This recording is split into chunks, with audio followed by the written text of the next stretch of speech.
of wearing fringes, you are saying that you are not under the new covenant. Therefore, the blood of Jesus don't cover you. That is grave, Sister God. It's just like every year, when we have a Passover, we have Hebrew brothers go out and they find a lamb, and they kill the lamb. They say that Jesus is not here.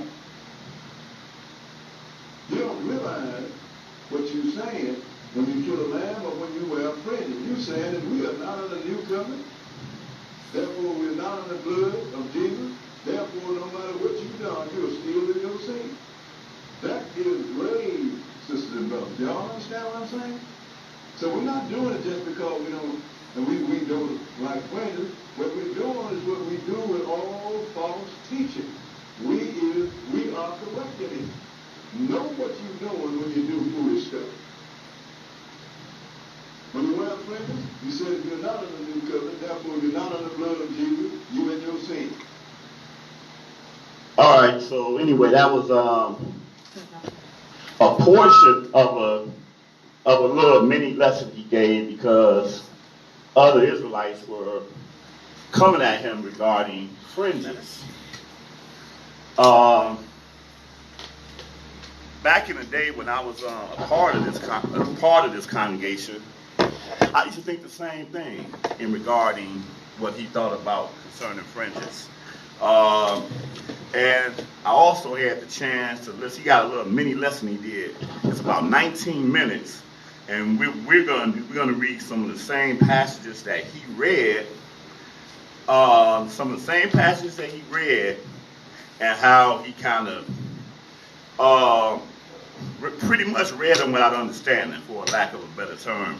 And that's what happens. It's kind of a shame when you've been teaching something for so long, and that when somebody comes to you with something, instead of repenting, you come with conjectures and innuendos and all of these things to defend your position.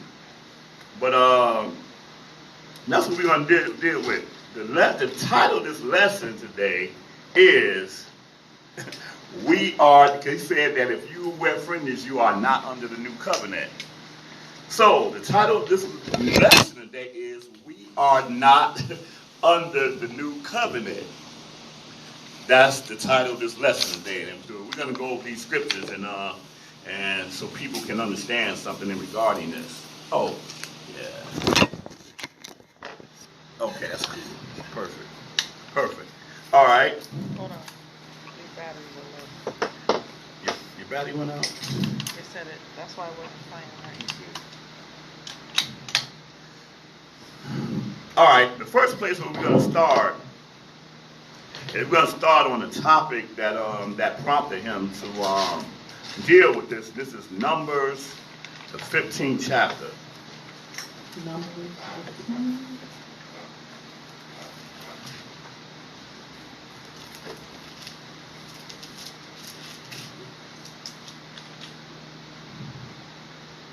Numbers, the 15th chapter. And we're going to go right down to the point. We're going to go right down to the point, because I got a lot of stuff that I want to read concerning this. I don't really want to do a part one, part two. I want to try to get all of this out, so that people won't have no excuse of not understanding what it is that we're dealing with. All right. So Numbers, the 15th chapter, and let's go right to the point, verse 37. Numbers, the 15th chapter and the 37th verse. And YaHuWaH spoke unto Shemaiah, saying, Speak unto the children of Yahshua, and bid them that they make them fringes in the borders of their garments throughout their generations, and that they put upon the fringe of the borders a ribbon of blue. And it shall be unto you for a fringe, that ye may look upon it and remember all the commandments of YaHuWaH, and do them, and that ye seek not after your own heart and your own eyes, after which ye used to go a-whoring. Right. So, and just in that last part of that, wait a minute, I'm sorry, read verse 40. that ye may remember and do all my commandments, and be holy unto your Elohim. So the Father gave us a statute of fringes, because he gave it to us that we may remember his commandments. And he said that he said bid them, he used the term bid, or we read the term bid them that they make them fringes in the board. Because what happened, and we didn't read this earlier, but there was a man that had went out and had gathered sticks on the Shabbat. We didn't read that, it's right before this.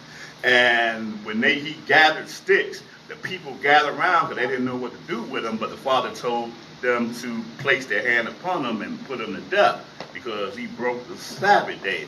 And so then he gave us the statute of wearing fringes in our garments throughout your generations, and that they put upon the fringe of the borders a ribbon of blue. And he said, it shall be unto you a fringe that you may look upon it and remember all the commandments of YaHuWaH and do them, and that you seek not after your own heart and your own eyes, after which you use to go a horn.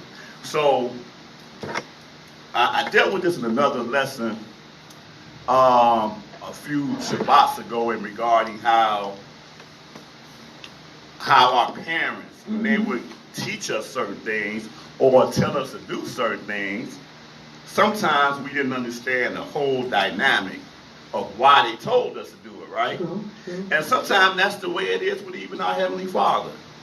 He give us statutes, and even if we don't totally understand it, that don't exclude us from not doing them, right?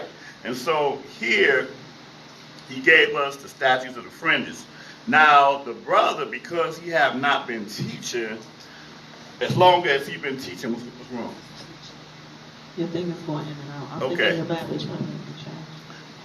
Go ahead. Concerning fringes, and now people are coming at him about fringes. Now he got to really try to, bring some conjecture into the scriptures concerning why he don't teach it. And the main reason why he say he don't teach it is because based off of what we read about the new covenant, we ain't gonna need fringes. Now the only problem about that is that there's nowhere in the scriptures that read what he just said.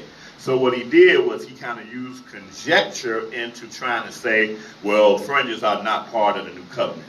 So what we're gonna do right now, and we're gonna jump all the way to the end of the matter and read this, turning our attention to Jeremiah 31st chapter. Okay. And as we read Jeremiah 31st chapter, we're going to deal with this whole dynamic of the covenant so that we'll be understanding. Because sometimes people just, get sound bites and think they can understand stuff from sound bites, but the Father don't deal with sound bites. He deals with actually seeking his word in spirit and in truth. So let's go into Jeremiah the 31st chapter.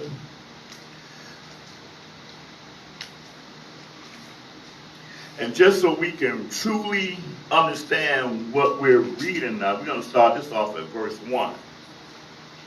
Okay. Jeremiah 31:1. Uh-huh.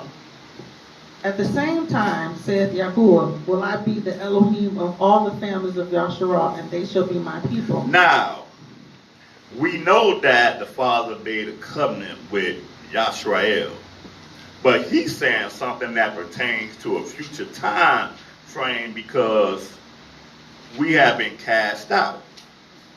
As a matter of fact, because my eyes turned attention to it, let's back up to Jeremiah the 30th chapter, and so we can understand why he just said what he said. Jeremiah 30th chapter and read verse 16. Therefore, all they that devour thee shall be devoured, and all your adversaries, every one of them, shall go into captivity. And they that spoil you shall be a spoil, and all that prey upon you will I give for a prey. For I will restore health unto you, and I will heal thee of thy wounds, saith YaHuWaH, because they called you an outcast, saying, This is Zion, whom no man seeks after. Right, no man seeketh after us. We are the outcasts. Go ahead. Thus saith Yahuwah, behold, I will bring again the captivity of Yahuwah, Jacob's tents, and have mercy on his dwelling places, and the city shall be built upon her own heap, and the palace shall remain after the manner thereof. Okay, so let's stop now and skip down to Jeremiah 31 and pick that up at verse 1.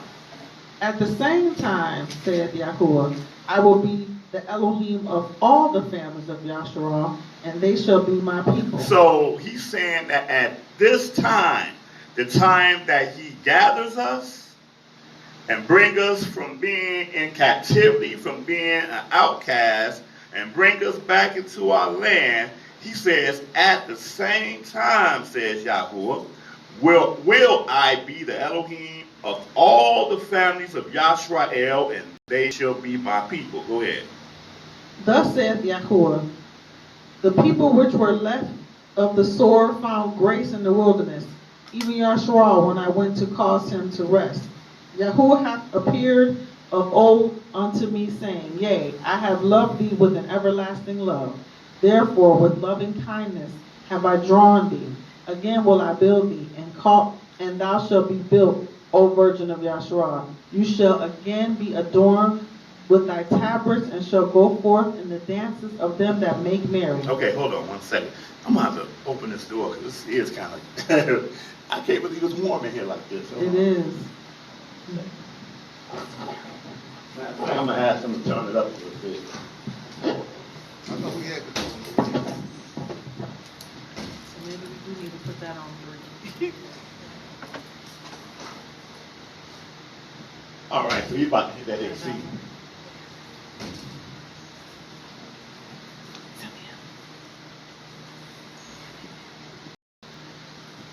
He about to hit the AC. So Oh, yes? Oh, okay. Yeah. So bear with us for a little bit. It was like 60-some degrees here earlier, right? Outside. Outside. Yeah, I said, man, I look forward to being in here today because it's going to be nice, cool, breezy. But that AC we'll be able to hear it when it come on. So it should hit just a minute. All right. So where did I leave off at? I read verse 4. Verse 4. Okay, go ahead. Thou shalt yet plant vines upon the mountains of Samaria. The planters shall plant and shall eat them as common things. For there shall be a day that the watchmen upon the Mount Ephraim shall cry, Arise ye, and let us go up to Zion, unto the Elohim, unto Yahuwah our Elohim. Right, and Zion again is just another name for Jerusalem. Hallelujah. Right, and it's funny, just for historical pieces, Ephraim is what they call the North Country, Yisrael, right? Matter of fact, Ephraim was like, I guess, the whole capital of Yisrael, whereas Jerusalem or Zion is the capital of Yehuda. He says, for there shall be a day that the watchmen upon the Mount Ephraim shall cry, Arise ye, let us go up to Zion and to Yahuwah our Elohim. Because, you know, what happened was that when Solomon died, his son Rehoboam had got the kingdom. Then the father divided the kingdoms during Rehoboam's day. Mm-hmm. Gave 10 of the tribes to the north country of Yisrael. Mm-hmm. Gave that to Jeroboam, right? And the 2 tribes stayed down in Yehuda. With Jeroboam. Right. And what happened was Jeroboam didn't want the people to go to Zion to worship on the feast days.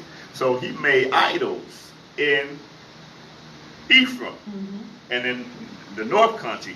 So here he said it won't be that in that day. He said they're going to cry, Arise you and let us go up to Zion unto Yahuwah our Elohim. Go ahead.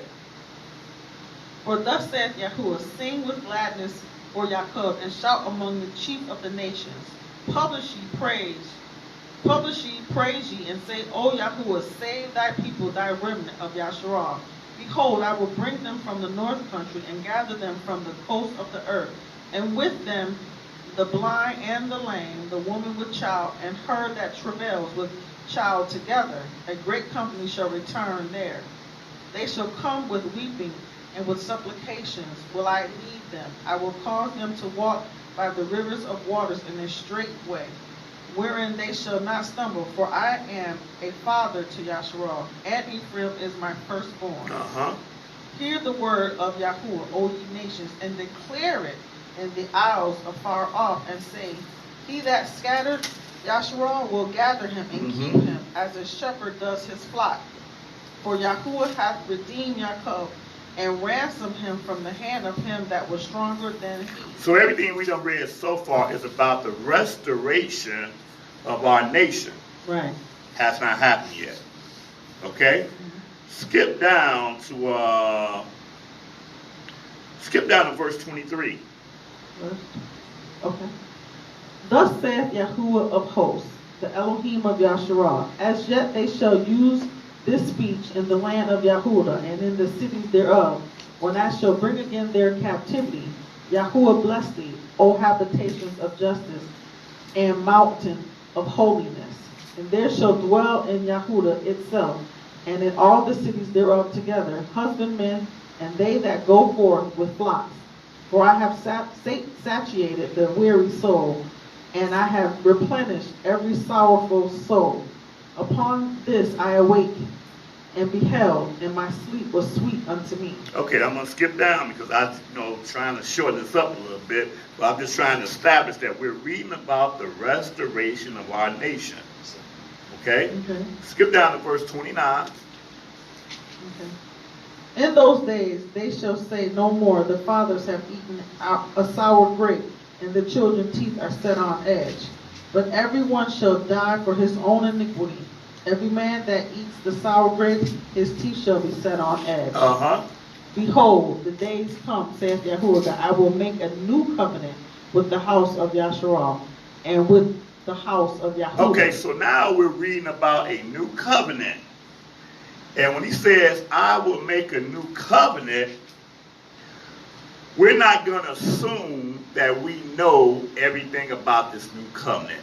What we will assume, though, if this sounds fair, that everything that we're going to read that he's going to say about the new covenant is the new covenant. Does that sound fair? So in other words, if he don't say this is part of the new covenant, then it's not part of the new covenant. So he's going to tell us. So he says, behold, the days come, says YaHuWaH, that I will make a new covenant with the house of Yisrael and with the house of Yehuda, right? Go ahead. Let's see what he said about this covenant. Go ahead. Okay. Not according to the covenant that I made with their fathers in the day that I took them by the hand to bring them out of the land of Mizraim, which my covenant they break. Although I was a husband unto them, saith YaHuWaH. But this shall be the covenant that I will make with the house of YaHuWaH. Okay, so stop. Now he's being specific. He says, this shall be the covenant that I will make with the house of Yisrael. Go ahead. In 33. Okay. But this shall be the covenant that I will make with the house of Yisrael. After those days, saith YaHuWaH. Stop. And this is the part that many people miss. Millions and millions of people miss this part. He says, after those days. What do we mean by after those days? He didn't just say that arbitrarily. He said after those days. Anybody want to answer that? Meaning the days of trial? Huh? Or the days after he brings together Jacob? And that's what he's saying. Because that's what we done read. We done read that all the way up until this point, right? That he's talking about bringing us back. So he says after those days, he gave us a time frame. After those days, go ahead.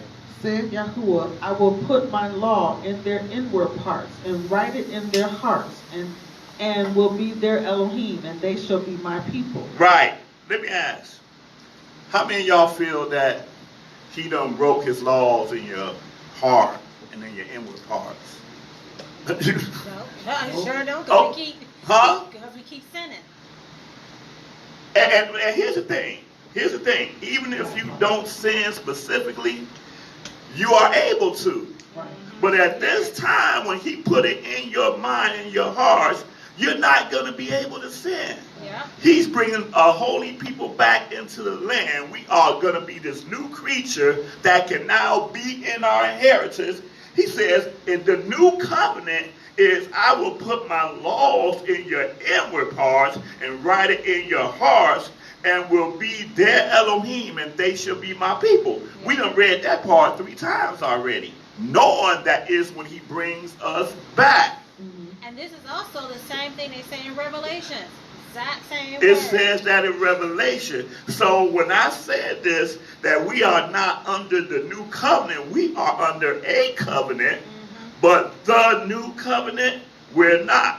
So what happened is that the brother was like, if you're wearing fringes, then you're saying that you're not under the new covenant and you're not, well, you know what, you're absolutely correct.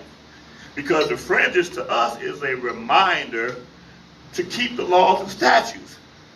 Nowhere in the scripture does it read that that will be done away with. He said that if you're in a new covenant, his laws should be in your inward parts and written in your hearts. But guess what? Here's the thing, and this is what we're going to do. We're going to show what the covenant that we are under now, but just basic understanding that right now we are at a stage of repentance. We are at a stage of atonement. Yeah. This is all that Yahshua bought when he died. His blood was shed. This right here is the Father saying, when I bring y'all back, I'm going to put the laws in. And as a matter of fact, I'm talking too much. Verse 34. And they shall teach no more every man his neighbor and every man his brother, saying, Know YaHuWaH, for they shall all know me, from the least of them unto the greatest of them, saith YaHuWaH. For I will forgive their iniquity, and I will remember their sin no more. We ain't got to be taught by nobody no more. If he puts his word in your heart, in your inward parts, in your mind, he said, look, there won't have to be nobody teaching no more. Did I misread that? Did I misread that? Nope, you did not. Right. And they shall teach no more every man his neighbor. And here's not only that, but we have a Hebrew congregation here, Hebrew congregation there. We have different understandings of things. We're not going to have different understandings when he put his laws in our hearts and our inward parts. We will see, matter of fact, another place in Scripture says that we all know in part, we prophesy in part. You know something that I might not know. And I might know something you don't know. That's where we're in now. Because where we're even at is that we're both repentant. We both have received the atonement of the blood of Yahshua. These are choices that we as individuals make. This is not a choice right here. When we be worthy of being in the kingdom at that time, he said, I will put my laws in your mind and in your hearts. So it ain't like you're gonna decide one day, well, I'm not going to do it no more.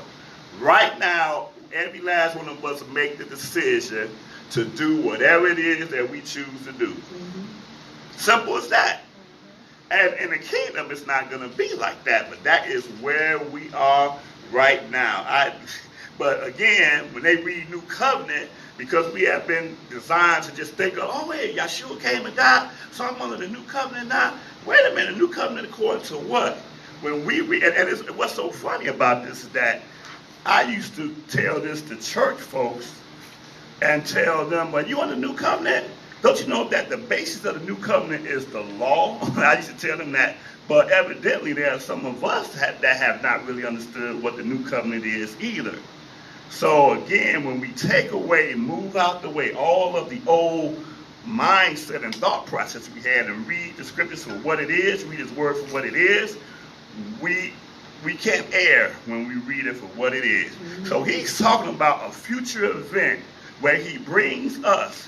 And the thing is that we know that Yisrael and Yahudah were two separate nations. Yeah. Yisrael went into captivity way before we ended up going into captivity. They have never been joined together ever again, period. So he started off saying, I'm going to make a new covenant with the house of Yisrael and the house of Yahudah. That right there in itself talk about us coming back, being together as a nation. So again, it's just amazing how when we just move out of the old doctrines that we had, that to us we thought it made sense, and read it line upon line, precept upon precept. Here a little, there a little. So when I tell people, hey, I am not under the new covenant, but you don't believe in Yeshua, I didn't say that. But we just automatically link Yeshua with the new covenant, but we don't really understand how it's broken down. Okay? Read that 34 one more time. Yeah. And they shall teach no more every man his neighbor and every man his brother, saying, Know YaHuWaH, for they shall all know me, from the least of them unto the greatest of them, saith YaHuWaH. For I will forgive their iniquity, and I will remember their sin no more. Thus saith YaHuWaH, which gives the sun for a light by day, and the ordinances of the moon and of the stars for a light by night, which divide the sea, when the waves thereof roar. YaHuWaH of hosts is his name. If those ordinances depart from before me, saith YaHuWaH, then the seed of Yahshua shall cease from being a nation before me forever. Thus saith YaHuWaH, if heaven above can be measured, and the foundations of the earth searched out beneath, I will also cast off all the seed of Yahshua for all that they have done, saith YaHuWaH. Right. And notice he said 36, he says, if those ordinances depart from before me, ordinance of day and night, says Yah, then the seed of Yisrael also shall cease from being a nation before me, and the key word is forever, because we have ceased to be a nation before him. But he says forever, and of course we see, because that's all we kept reading about, that we were cast away, and that he's going to bring us back.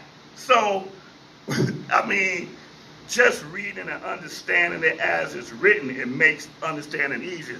So at this point, we're going to backtrack a little bit. We're going to backtrack and bring it right back up to right here. So this new covenant will be even more understood, okay? Huh? Let's turn out to the Exodus 19th chapter. We read that a lot, but every time we read it for a specific reason. All different reasons, but they don't contradict each other, just that you just draw so much from every place that the Father brings us to, okay? So Exodus the 19th chapter, and start this off at verse 1. Exodus the 19th chapter and verse 1. In the third month, when the children of Yahshua were gone forth out of the land of Mizraim, the same day came they into the wilderness of Sinai. For they were departed from Rephidim, and were come to this desert of Sinai, and have pitched in the wilderness. And there Yashrael camped before the mount.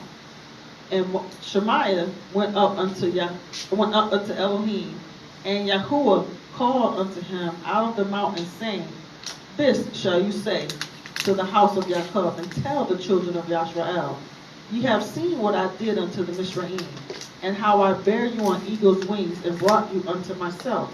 Now therefore, if ye will obey my voice indeed, and keep my covenant, then ye shall be a peculiar treasure unto me above all people, for all the earth is mine. And ye shall be unto me a kingdom of priests, and a holy nation. These are the words which you shall speak unto the children of Yisrael. So right now, the Father had decided that he's going to go through with it and enter into a covenant with us. And like I said, it's crazy, because if you read everything between the 12th chapter, when he drew us out of Mizraim, until this, you would be like, ain't nowhere in the world he'd make a covenant with his people. You would be like, whoa! But he went on ahead and did it based off of the covenant that he made with Abraham, Isaac, and Jacob. Because of them, he went on ahead through it and made the covenant with us, right? He said that if, verse 5, if you will obey my voice indeed, okay? He ain't say I'm going to put my laws in your hearts and minds and in your inward parts. He gave us a choice. If You will obey my voice indeed and keep my covenant. Okay, so that's the word covenant. That's what we're focused on. This is not the new covenant. This is the original covenant. Then you shall be a peculiar treasure unto me above all, what it says, above all people, for all the earth is mine, and you shall be unto me a kingdom of priests and an holy nation. You are going to be my voice in the earth. You're going to be my representative in the earth. The people will come to you for the name of Yah. Okay? So that was the position that we were in by covenant, right? Okay, verse 7. And Shemaiah came and called for the elders of the people and laid before their faces all these words which YaHuWaH commanded him. And all the people answered together and said, all that YaHuWaH hath spoken we will do. And Shemaiah returned the words of the people unto YaHuWaH. And YaHuWaH said unto Shemaiah, lo, I come unto... Okay, stop there. Okay. So what happens is that we agreed. We verbally agreed, because that's how you into a covenant. If you don't agree to it, then you're not. If you don't agree to it, you don't sign your name on the dotted line or whatever, you're not in a covenant. Real simple dynamic. But the Father didn't just say, hey, I'm going to do this and now I'm this. No. Y'all have to agree that this is going to happen for it to happen, right? Okay? And then what's happening is that, and we're not going to read this, he's going to appear before the people. And we're going to deal with him directly. And we're going to hear his voice and everything. And he's going to put the fear of him in us through thunderings, lightnings, and trumpets and all that. So we're not going to read all that. We're going to skip down. Let's go on to Exodus, the 24th chapter. Exodus, the 24th chapter. And let's start this off at verse 1. Exodus 24:1.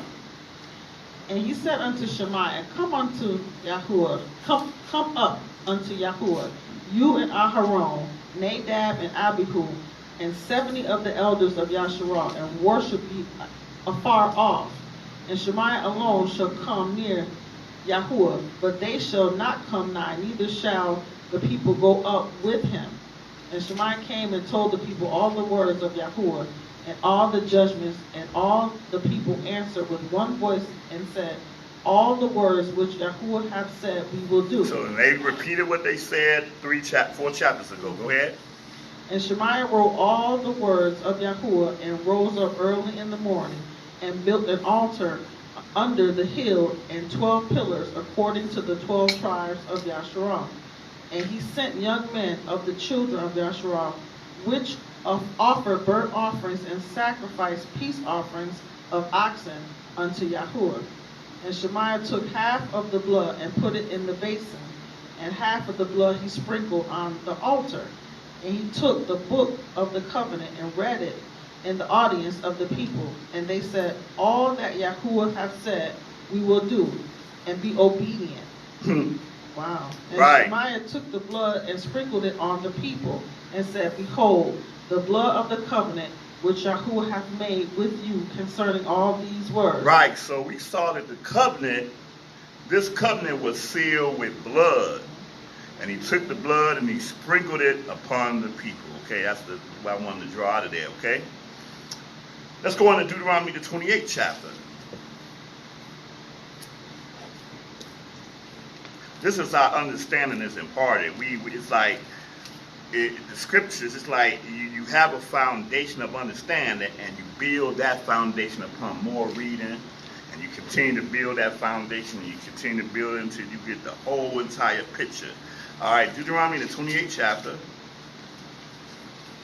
and read verse 1.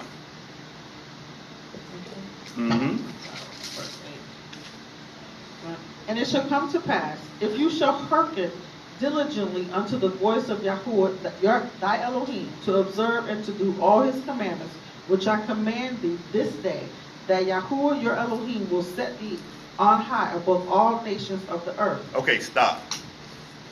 Oh, I'm sorry. Read verse 2. Go ahead. Verse And 2. all these blessings shall come on you and overtake you, if you shall hearken unto the voice of YaHuWaH your Elohim. Stop. Okay?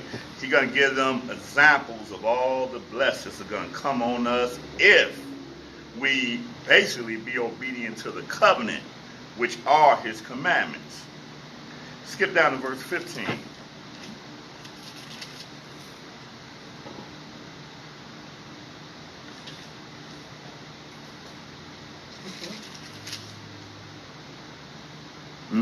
So verse 15. Okay. But it shall come to pass, if you will not hearken unto the voice of YaHuWaH your Elohim, to observe to do all his commandments and his statutes, which I command thee this day, that all these curses shall come upon you and overtake you. Cursed shall you be in the city, and cursed shall you be in the field. Okay, so we know basically all of this. Starts off, he tells us that if we be obedient, we're going to be blessed. If we decide not to be obedient, then we're going to be cursed. And again, he's speaking to a nation. To a nation, okay? Let's go on Deuteronomy, the 29th chapter, the very next chapter. Deuteronomy, the 29th chapter, and pick this up at verse 1.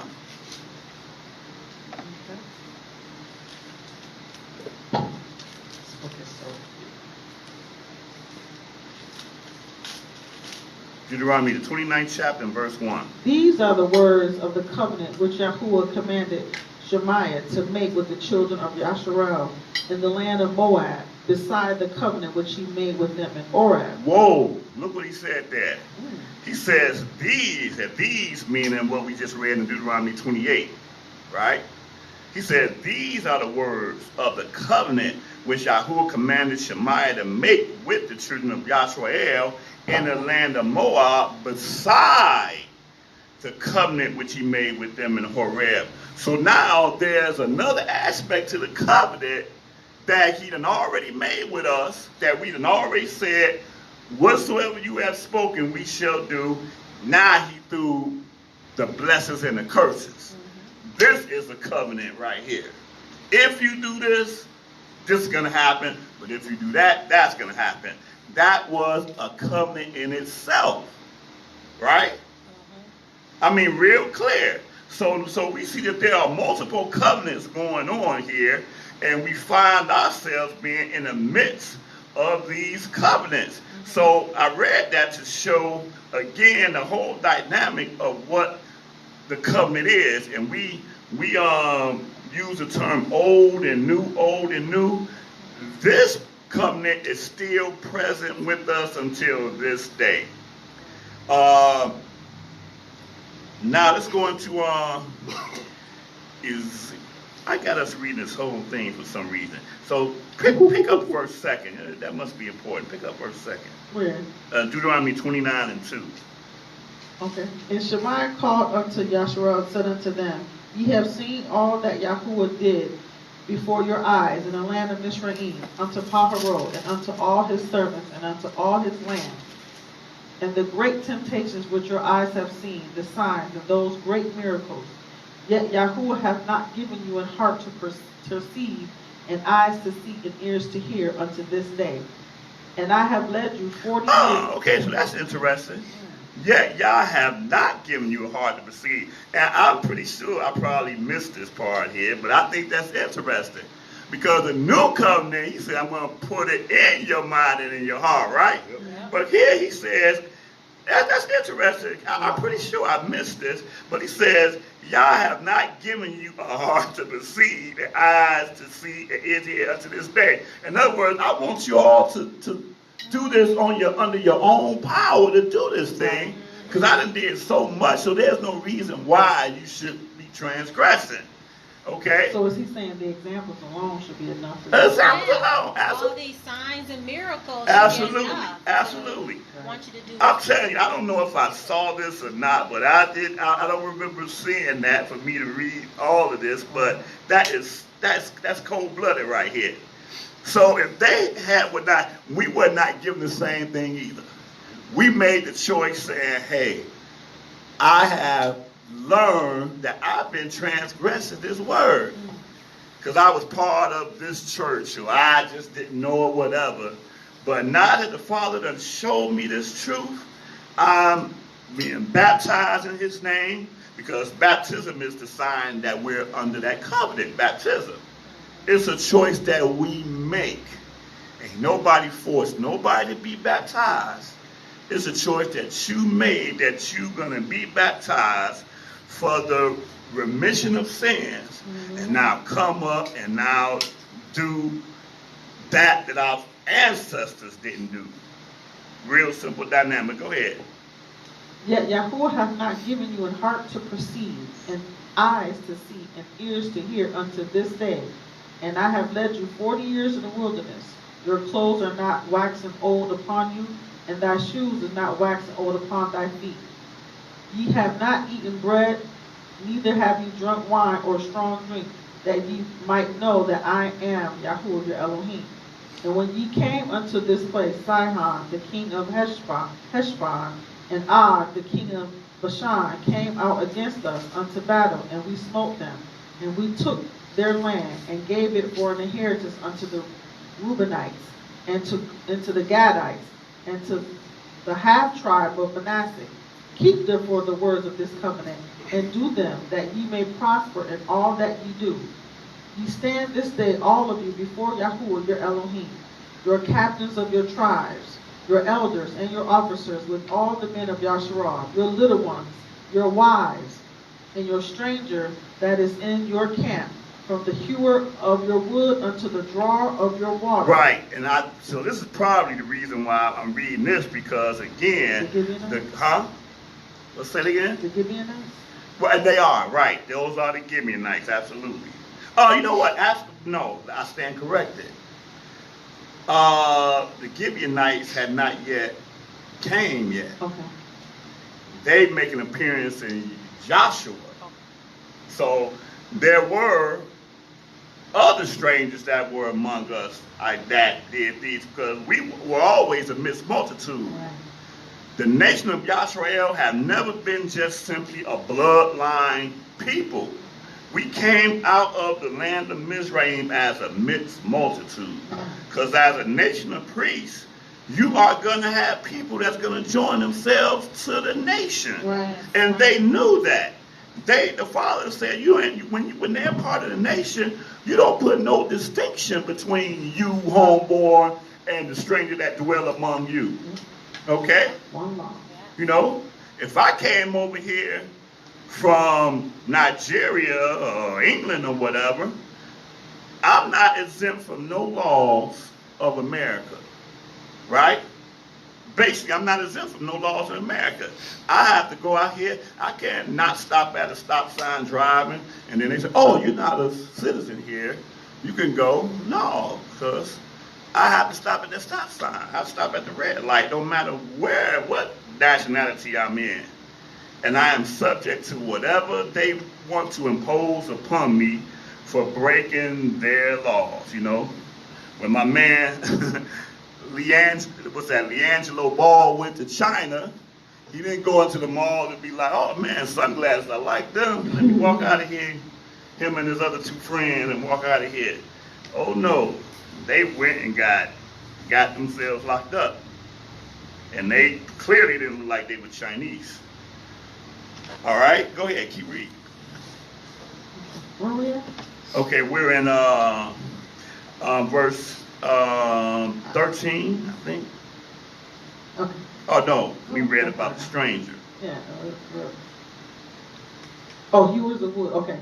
That you should enter into covenant with Yahuwah your Elohim, and into his oath which Yahuwah your Elohim makes with you this day, that he may establish you today for a people unto himself, and that he may be unto you a Elohim, as he hath said unto you, and as he hath sworn unto thy fathers, to Abraham, to Isaac, and to Jacob.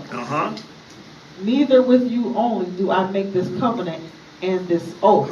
Neither with you only? Wow, who else do we make this covenant with? But with him that stands here with us this day, before Yahuwah our Elohim, okay. and also with him that is not here with us this day. Wow, go ahead. For ye know how we have dwelt in the land of Mizraim, and how we came through the nations which ye passed by. Right. And ye have seen their abominations, and their idols, wood and stone, silver and gold, which were among them. Lest there should be among you man or woman, or family, or tribe, whose heart turns away this day from YaHuWaH our Elohim, to go and serve the idols of these nations. Lest there should be among you a root that bears gall and wormwood. And it come to pass, when he hears the words of this curse, that he bless himself in his heart, saying, I shall have peace, though I walk in the imagination of my heart, to add drunkenness to thirst. YaHuWaH will not spare him. But then the anger of YaHuWaH and his jealousy shall smoke against that man, and all the curses that are written in this book shall lie upon him, and YaHuWaH shall blot out his name from under heaven. Ooh, not a good thing. Go ahead. And YaHuWaH shall separate him unto evil out of all the tribes of Yasharah, according to all the curses of the covenant that are written in this book of the law. So that the generations to come of your children that shall rise up after you, and the stranger that shall come from a far land shall say, when they see the plagues of that land, and the sicknesses which YaHuWaH hath laid upon it, and that the whole land thereof is brimstone and salt and burning, that it is not sown, nor bare, nor any grass grows therein, like the overthrow of Sodom and Gomorrah, Adam and Zeboam, which YaHuWaH overthrew in his anger and in his wrath. Even all nations shall say, wherefore hath YaHuWaH done thus unto this nation? What mean the heat of this great anger? Then men shall say, because they have forsaken the covenant of YaHuWaH Elohim of their fathers, which he made with them when he brought them forth out of the land of Mizraim. For they went and served other idols and worshipped them, idols whom they knew not, and whom he had not given unto them. And the anger of YaHuWaH was kindled against this land, to bring upon it all the curses that are written in this book.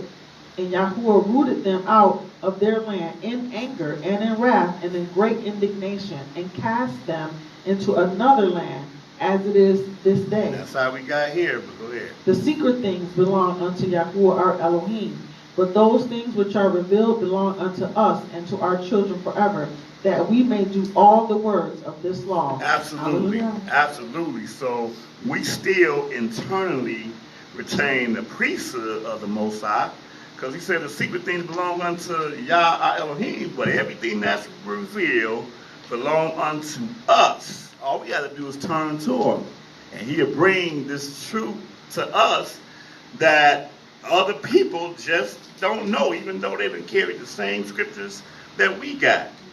That's a wonderful thing right there. All right, let's go into Ezekiel the 20th chapter. Ezekiel 20th.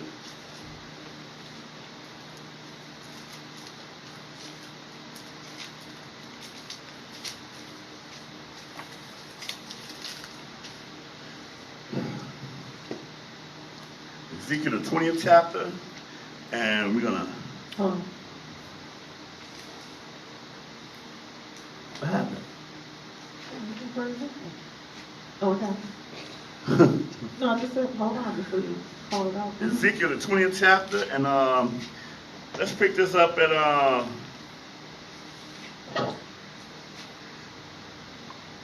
let's pick this up at verse 30.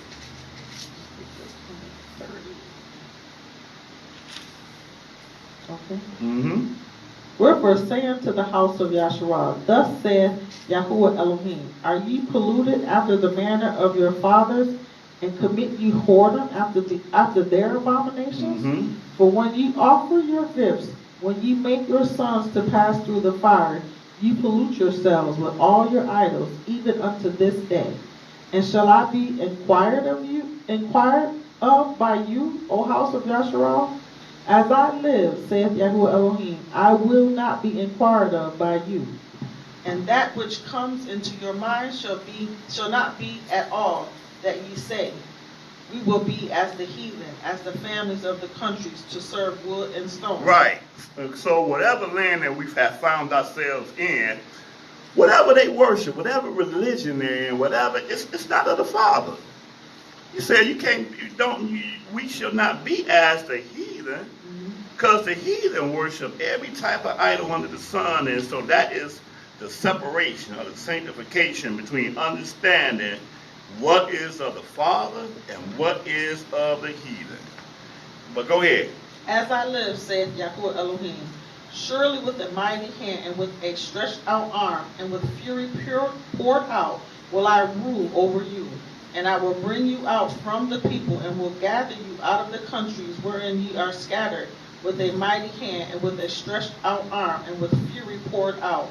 And I will bring you into the wilderness of the people, and there will I plead with you face to face, like as I pled with you, with your fathers in the wilderness of the land of Mizraim, so will I plead with you, saith YaHuWaH Elohim. And I will cause you to pass under the rod, and I will bring you into the bond of the covenant. Whoa! Could that be the new covenant right there? Huh? Gives us another time frame, right? Yeah. We haven't quite made it there yet, right? Just like what we read about it earlier. Again, line upon line, precept upon precept. He said, I will cause you to pass under the rod, and I will bring you into the bond of the covenant. This is the new covenant right here, because we ain't got there yet. Go ahead. And I will purge out from among you the rebels and them that transgress against me. I will bring them forth out of the country where they sojourn, and they shall not enter into the land of Yisrael, and ye shall know that I am YaHuWaH. As for you, O house of Yasharah, thus saith YaHuWaH Elohim, go ye, serve ye every one his idols, and hereafter also, if ye will not hearken unto me, but pollute ye my holy name no more with your gifts and with your idols. For in my holy mountain, in the mountain. In other words, he says, don't be half-hearted, lukewarm, two-faced about it. Because if I would have started off from the beginning of this chapter, matter of fact, let's jump to the beginning real quick. I like this because this really helped me to understand something very recently. Very recently. Ezekiel, the 20th chapter, and I'm going to read a few of these verses. Verse 1. You're going back. And we're going to come right back up there. Go ahead. Okay. And it came to pass in the 7th year, in the 5th month, the 10th day of the month, that certain of the elders of Yasharah came to inquire of YaHuWaH and sat before him. So that's what these elders did. Elders came and sat before me, Ezekiel, to inquire of Yah. And they sat before me. Go ahead. Then came the word of YaHuWaH unto me, saying. So I didn't speak my own words. I'm speaking what the Father have told me to say to these great men that have came to inquire before me. Go ahead. Son of man, speak unto the elders of Yasharah, and say unto them, thus saith YaHuWaH Elohim, are ye come to inquire of me? As I live, saith YaHuWaH Elohim, I will not be inquired of by you. Will you judge them, son of man? Will you judge them? Cause them to know the abominations of their fathers? And say unto them, thus saith YaHuWaH Elohim, in the day when I chose Yasharah, and lifted up my hand unto the seed of the house of Jacob, and made myself known unto them in the land of Mizraim, when I lifted up my hand unto them, saying, I am YaHuWaH your Elohim, in the day that I lifted up my hand unto them to bring them forth of the land of Mizraim, into a land that I had espied for them, flowing with milk and honey, which is the glory of all lands. Then said I unto them, cast ye away every man the abomination of his eyes, and defile not yourselves with the idols of Mizraim. I am YaHuWaH. So you have to imagine these elders just probably be thinking, like, okay, I come before the man of Yah to inquire of the Most High, right? Seemed like a righteous act to do, right? But the Father is so irritated at us as a nation. He like, look, will I be inquiring of you? Like, why are you coming to ask about me when everything you're doing is contrary to what I've commanded to do? And so he calls Ezekiel to take him all the way back to when he brought them out they're like, so I can't even count how many generations they're removed from Mizraim at this point. But he said, look, when y'all was in Mizraim and I done did it, they had to be thinking like, that wasn't me. But the Father see it as a nation. Yeah, it was you, because I'm telling you that this is what your fathers did, and y'all doing the same thing. But y'all gonna inquire unto my prophet to see what I say. So when I read that, it made me understand why I get so irritated at certain people, people that have known me for a long time, that should know stuff, and they come to me asking me the stupidest questions, and they don't even keep. See, that's one thing. But if you're not even keeping Sabbath, what are you asking me about? Don't ask me nothing about the Bible, because I'm gonna. And I never knew why I got offended until I had to read this. I said, "Oh, the Father feels the exact same way. I understand now.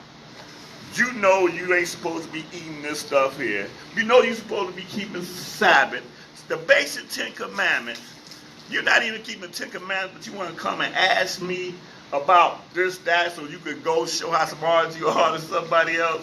That always irritated me. Like, come to class. Especially if you're in Jacksonville and you know that I do class, why are you asking me to come to class? And we're going to talk about anything you want to talk about. But you don't want to come to class, but you want to call me up, "Oh, brother, this, that, or the other." I'm like, no. So when I read this, I was like, I knew exactly how the Father feels, okay? So let's pick up where we left off, because he said, look, go ahead and serve your idols. Go ahead and do all you got to do. Just don't bring my name into your whole dynamic. Like what Jonah did. I am Hebrew, and I fear YaHuWaH, the Elohim of the heavens and the earth. That's just what Jonah did. No, don't do that. Read that 39th verse. Okay. As for you, O house of Yahshua, thus saith YaHuWaH Elohim, go ye, serve ye everyone his idols, and hereafter also, if ye will not hearken unto me. But pollute ye my holy name no more with your gifts and with your idols. For in my holy mountain, in the mountain of the height of Yahshua, saith YaHuWaH Elohim, there shall all the house of Yahshua, all of them in the land, serve me. There will I accept them, and there will I require your offerings and the first fruit of your oblations with all your holy things. I will accept you with your sweet savor when I bring you out from the people and gather you out of the countries wherein ye have been scattered. And I will be sanctified in you before the heathen. And ye shall know that I am YaHuWaH, when I shall bring you into the land of Yisrael, into the country for thee, which I lifted up my hand to give it to your fathers. And there shall ye remember your ways and all your doings, wherein ye have been defiled, and ye shall loathe yourselves in your own sight for all your evils that ye have committed. And ye shall know that I am YaHuWaH, when I have wrought with you for my name's sake, not according to your wicked ways, nor according to your corrupt doings, O ye house of Yisrael, saith YaHuWaH Elohim. So according to what I read, when he calls us who he found worthy, because he said he's going to purge the rebels out from among us, the rebels are the one that's going to just not want to do what thus says Yah. But there's still us that he's going to find worthy, and he's going to cause us to pass under the rod and bring us into the bond of the covenant. And at that time, is he going to do just what he told us he's going to do? I'm going to put my laws in your hearts, in your minds, and in your inward parts. And then I'm going to be able to do what? Accept your offerings. Accept the first fruits of your blood. I'm going to do all of these things. I'm going to accept you, and I'm going to sanctify you among all the other nations. Because we're not, they don't think nothing of us right now, right? But in that day, we're going to be exalted in the Father in that day. And his laws will be in our hearts and our minds. And that is the terms of this new covenant right here. Line upon line, precept upon precept. Isaiah 54.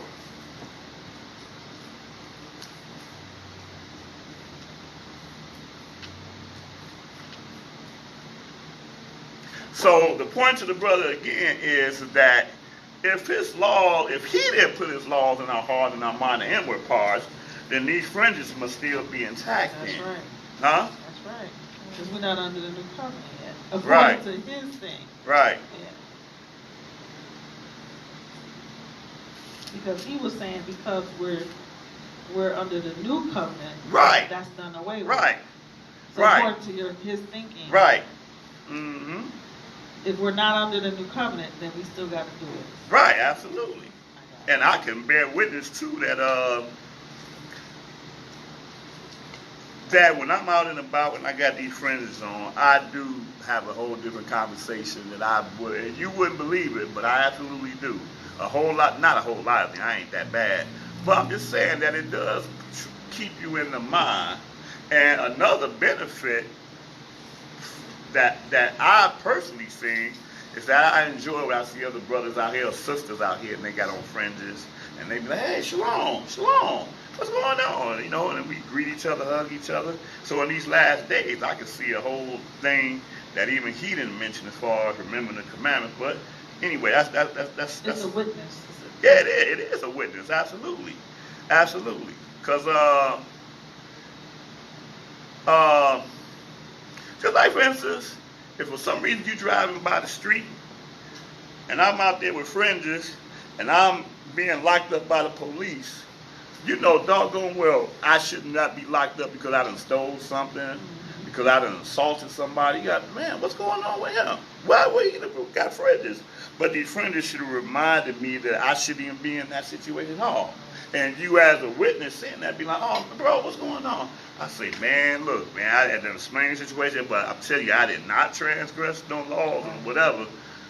Simple as that. But, all right, we're in Isaiah 54. Start this off at verse 1. Isaiah 54 and verse 1. Sing, O barren, you that did not bear. Break forth into singing and cry aloud, you that did not travail with child. For more are the children of the desolate than the children of the married wife, saith YaHuWaH. Enlarge the place of your tent, and let them stretch forth the curtains of your habitation. Spare not. Lengthen thy cords, and strengthen thy stakes. For you shall break forth on the right hand and on the left, and your seed shall inherit the Gentiles, and make the desolate cities be inhabited. Mm-hmm. Fear not, for you shall not be ashamed, neither be you confounded, for you shall not be put to shame. For you shall forget the shame of your youth, and shall not remember the reproach of your widowhood anymore. For your Maker is your husband, YaHuWaH of hosts is his name, and your Redeemer, the Holy One of Yisrael, the Elohim of the whole earth shall he be called. For YaHuWaH hath called you as a woman forsaken and grieved in spirit, and a wife of youth when you was refused, saith thy Elohim. For a small moment have I forsaken you, but with great mercy will I gather you. In a little wrath I hid my face from you for a moment, but with everlasting kindness will I have mercy on thee, saith YaHuWaH your Redeemer. For this is as the waters of Noah unto me. For as I have sworn that the waters of Noah should no more go over the earth, so have I sworn that I would not be wroth with thee, nor rebuke thee.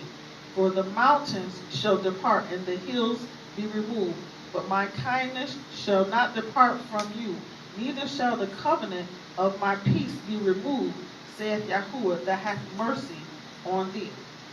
O thou afflicted, tossed with tempests, and not comforted, behold, I will lay your stones with the fair colors, and lay your foundations with sapphires, and I will make your windows of agates, and thy gates of carbuncles, and all the borders of pleasant stones. Kind of like what we read again in Revelations concerning all the fine gemstones and precious stones that he's going to plant in the new Jerusalem. Go ahead. Notice it's like sapphire? Oh, sapphire probably won't be there. Go ahead. And all the children shall be taught of YaHuWaH, and great shall be the peace of your children. In righteousness shall you be established. You shall be far from oppression, for you shall not fear, and from terror, for it shall not come near you. Mm-hmm. For it shall not come near thee. Behold, they shall surely gather together, but not by me.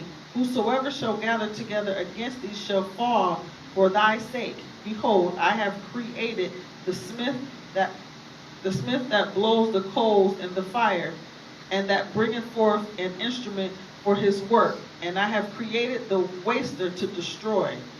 No weapon that is formed against you shall prosper, and every tongue that shall rise against you in judgment you shall condemn. This is the heritage of the servants of YaHuWaH, and their righteousness is of me, saith YaHuWaH. So all of this is part, huh? I don't think I ever read that like that. Right.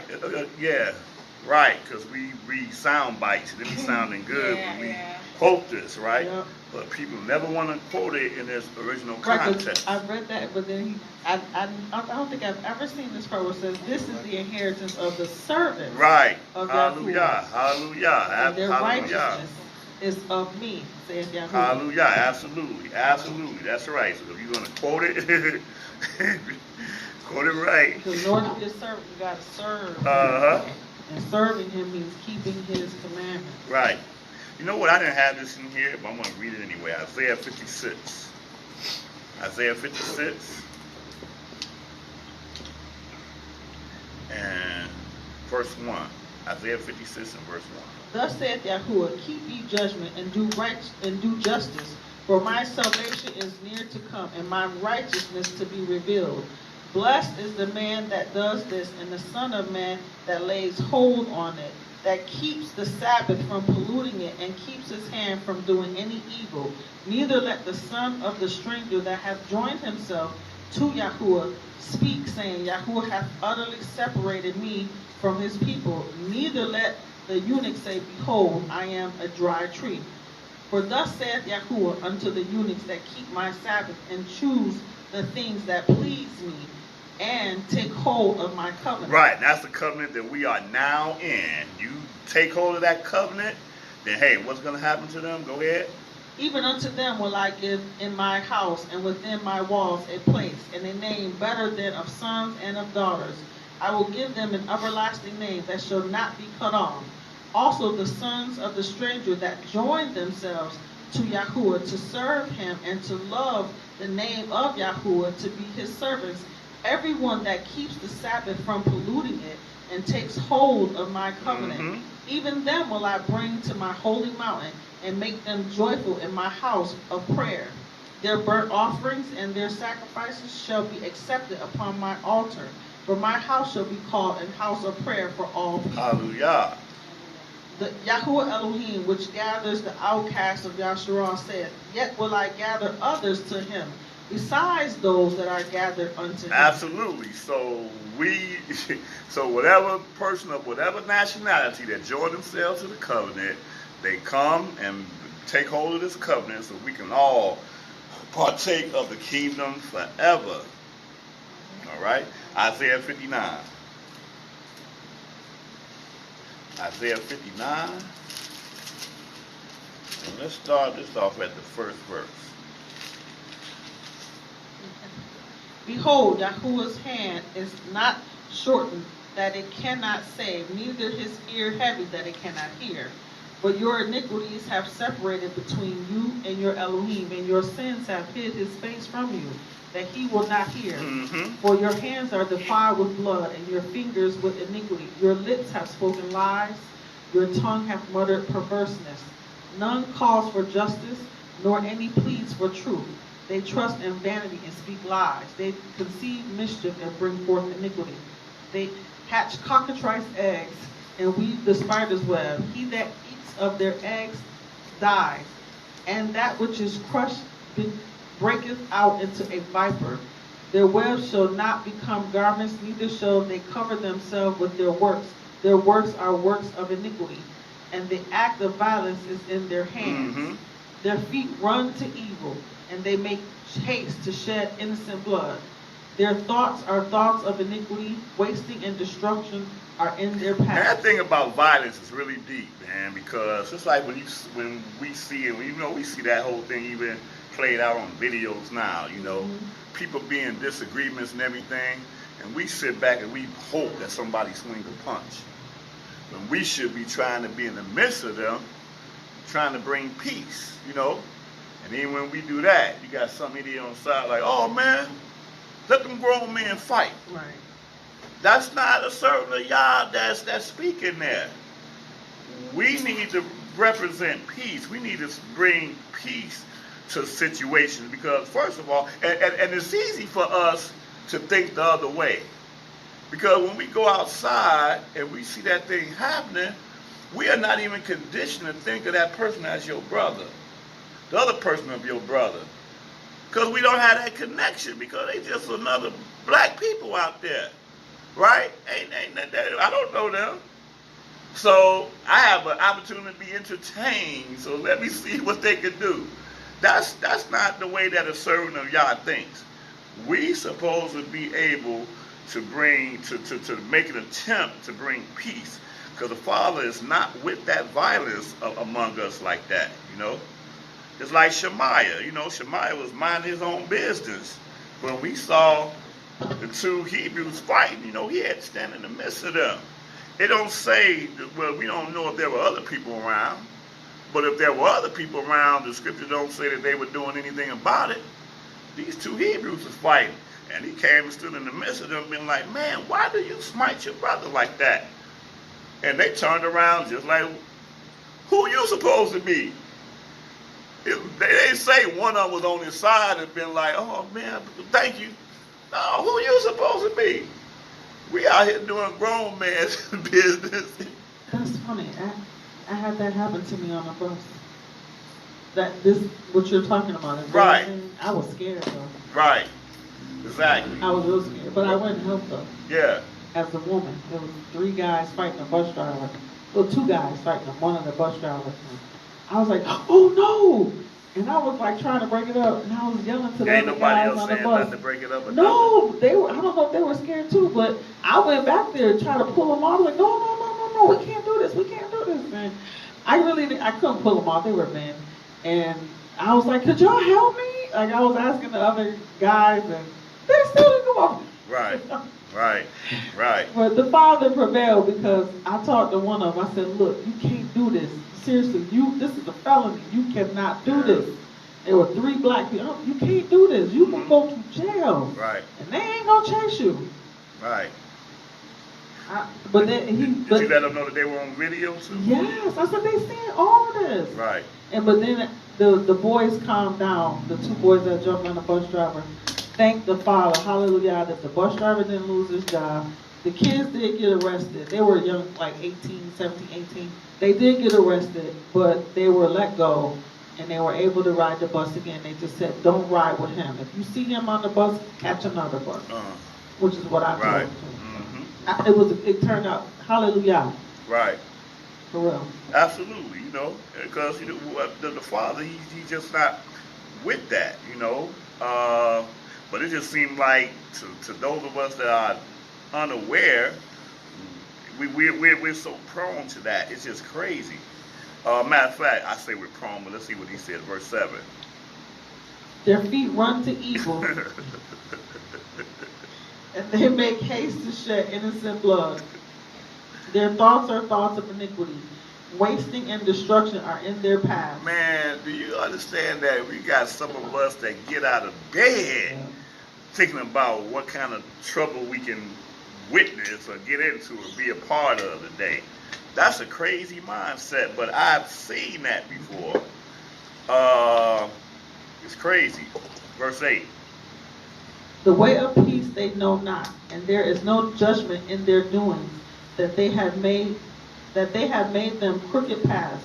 Whosoever goes therein shall not know peace. I mean, seriously, just like, like if you in prison and you hear other prisoners talking, it's like you don't even fear coming back to this place. You get out and you go back and do the same stuff you did But even worse than before you went in there. That's like that whole mindset is a crazy. That's a spiritual dynamic within itself. Because you should not want to be there, but yet and still you're going to continue to do the things that's going to get you back in there, and you just can't even fix your mind to think another way. That's heavy. Go ahead. Therefore is judgment far from us, neither doeth justice overtake us. We wait for light, but behold obscurity, for brightness, but we walk in darkness. We grope for the wall like the blind, and we grope as if we had no eyes. We stumble at noonday as in the night. We are in desolate places as dead men. And see, then that's weird because we chose to submit ourselves to the Spirit, but now in this day and age it's part of the curse that the Father had put upon us as a people, because just like the curse of serving these other gods, idols in these different churches, we had already was doing that. Now it was a curse that when we go into captivity, that's what we would do. Go ahead. We roar like bears and mourn, sorrow like doves. We look for judgment, but there is none, for salvation, but it is far off from us. For our transgressions are multiplied before thee, and our sins testify against us. For our transgressions are with us, and as for our iniquities, we know them. In transgressing and lying against YaHuWaH, and departing away from our Elohim, speaking oppression and revolt, conceiving and uttering from the heart words of falsehood, and judgment is turned away backward, and justice stand afar off, for truth is fallen in the street, and equity cannot enter.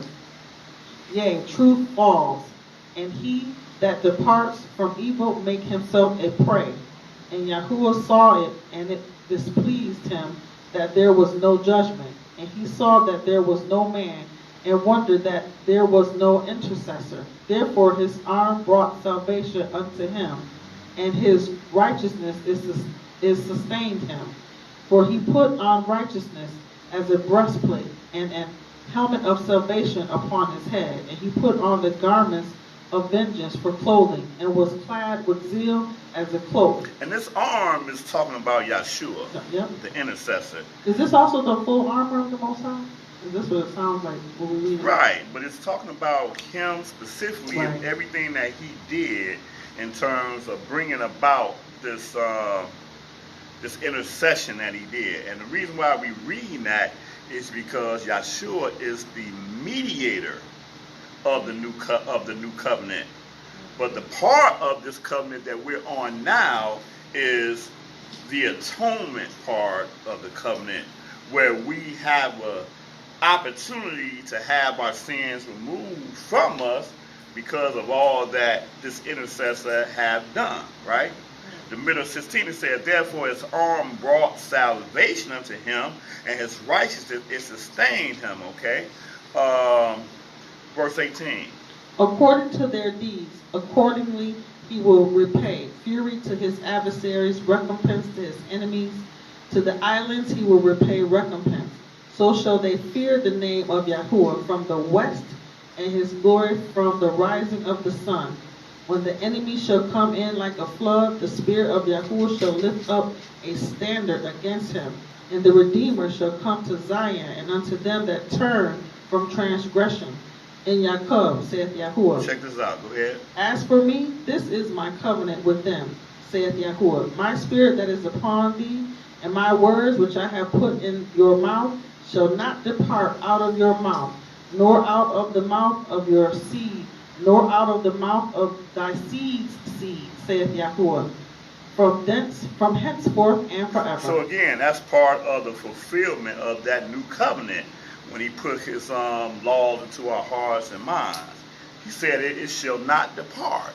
It won't never leave, period. That's all part of the new covenant, okay? Isaiah 61.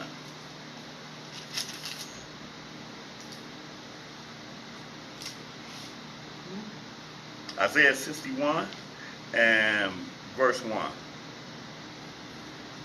The Spirit of YaHuWaH Elohim is upon me, because YaHuWaH hath anointed me to preach good tidings unto the meek. He hath sent me to bind up the brokenhearted, to proclaim liberty to the captives, and the opening of the prison to them that are bound, to proclaim the acceptable year of YaHuWaH, and the day of vengeance of our Elohim, to comfort all that mourn. Right, so Yahshua quoted this to them. He quoted this passage to them, saying that he is the one that this was referring to. Go ahead. To appoint unto them that mourn in Zion, to give unto them beauty for ashes, the soul of joy for mourning, the garment of praise for the spirit of heaviness, that they might be called trees of righteousness, the planting of YaHuWaH, that he might be glorified. They shall build the old waste, they shall raise up the former desolations, and they shall repair the waste cities, the desolations of many generations. And strangers shall stand and feed your flocks, and the sons of the aliens shall be your plowmen and your vine dressers, but ye shall be named the priests of YaHuWaH. Men shall call you the ministers of your Elohim. You shall eat the riches of the Gentiles, and in their glory shall you boast yourselves. So all of this is all part of our gathering back unto him and getting the fullness of the new covenant that he promised unto us in Jeremiah. Go ahead.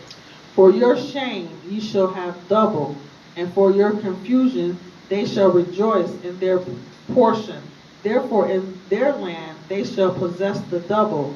Everlasting joy shall be unto them. For I YaHuWaH, love judgment. I hate robbery. For burnt offering, and I will direct their work in truth, and I will make an everlasting covenant with them. There it is, right there. Go ahead. And their seed shall be known among the Gentiles, and their offspring among the people. All that see them shall acknowledge them, that they are the seed which YaHuWaH hath blessed. Now here it said, I will make an everlasting. He's telling you everything that's going to happen inside of that everlasting covenant. We have not experienced any of this stuff yet, but when he made that everlasting covenant with us, all of these things will come up under that new covenant, which is an everlasting covenant. Okay? Oh, yeah. Absolutely. Let's go on. I only got a few more places to go to. Let's go on to Daniel, 9th chapter. I forgot about this one. Daniel, the 9th chapter.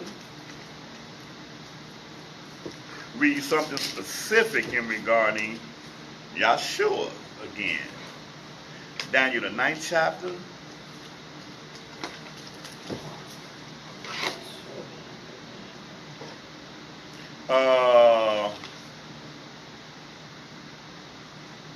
Let me see.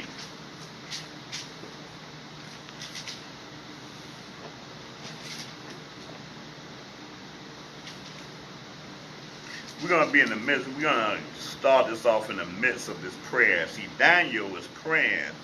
He was supplicating and praying for all of the stuff that had happened to us as a people, even in his day, in the kingdom of Darius the Mede. And while he's praying, the prayer reaches the ear of the Father. Start this at verse 17. Okay.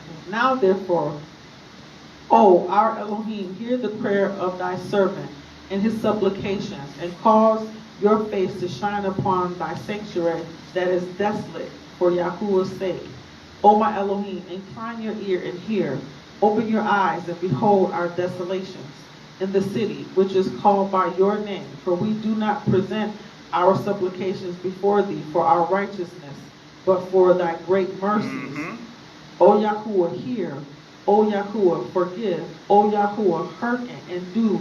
Defer not for your own sake, O my Elohim, for your city and your people are called by your name. Yes. And while I was speaking and praying and confessing my sin and the sin of my people Yasharah, and presenting my supplication before YaHuWaH my Elohim, for the holy mountain of my Elohim, yes, while I was speaking in prayer, even the man Gabriel, whom I had seen in the vision at the beginning, being caused to fly swiftly, touched me about the time of the evening oblation. And he informed me and talked with me and said, O Daniel, I am now come forth to give you skill and understanding. At the beginning of thy supplications, the commandment came forth, and I am come to show thee, for you are greatly beloved. Wow. Therefore understand the matter and consider the vision. 7 weeks are determined upon thy people and upon thy holy city, to finish the transgression, and to make an end of sin, and to make reconciliation for iniquity, and to bring in everlasting righteousness, and to seal up the vision and prophecy, and to anoint the most holy. Know therefore and understand that from the going forth of the commandment to restore and to build Jerusalem unto the Messiah, the prince shall be 7 weeks. Okay, so I'm not going to do all the math here. I just want to get to a specific point. But he said that from the understand that from the going forth of the commandment to restore and build Jerusalem. Keep in mind, this is during Darius. If you look at the first verse, it's during Darius, king of the Medes. No, And, in the first year of Darius, the Right. son of Xerxes. Right. So this is during the Medo-Persian Empire. When you go into the book of Ezra, that's when you're going to read where I think it's Darius is going to command that they go and rebuild Jerusalem. Says, know therefore unto that from the going forth. Like I said, I didn't want to get deep in that. I just want to get to a specific thing. Going forth the commandment to restore and build Jerusalem unto the Messiah, the Prince, shall be what? 7 weeks. 7 weeks, right. 7 weeks and, go ahead. And 62 weeks. How many weeks is that? 7 plus, 74? no, 7 plus 3 score and 2. What's that? 62. 62, yeah. 62. So that's 69 altogether. 69 weeks, right? Okay, and these are prophetic weeks that we're talking about here. Shall be, and so he says that 69 weeks, right, shall be built. So that's going to be from the time of the commandment to restore and build Jerusalem until the Messiah. It says 69 weeks, okay? He says, and go ahead. The prince shall be 7 weeks and 62 weeks. The street shall be built again, and the wall even in troublous times. Right. And after 62 weeks shall Messiah be cut off, but not for himself. And the people of the prince shall come. Oh, I'm sorry. He separates the 7 weeks from the 62 weeks. Right. So it says here, going back to 25, he said, going forth to the commandment to build unto the Messiah Prince shall be 7 weeks. And I put them together, but it's 7 weeks. It said, and 62 weeks, the street shall be built again, and walled even in troublous time. And after 62 weeks, shall the Messiah be cut off, right, but not for himself. And the people of the prince that shall come shall destroy the city and the sanctuary, and the end thereof shall be with a flood, and unto the end of the war desolations are determined. And that's talking about when the Romans came in after the Messiah be cut off, but not for himself. He's going to be cut off, but it won't be for himself. It'll be for the sins of the people that he was cut off. Yeah, he was standing there for a minute, which is cool. For the sins of the people, right? Go ahead. And he shall confirm the covenant with many for 1 week. Wow, confirm the covenant. He will confirm the covenant. What does that mean, to confirm something? Make it known, seal it, let people know that it's real, it's true. Right, exactly. It's almost like a reminder, like, okay, it's going to happen. So this is what he came to do. He was cut off, but not for himself. And he shall confirm the covenant with many for how long? For 1 week. This is that last week. It's the last week. That last week of the 70 weeks, but something's going to happen that's going to break that week up. Go ahead. And in the midst of the week, the middle of the week, go ahead. He shall cause the sacrifice and the oblation to cease. Right.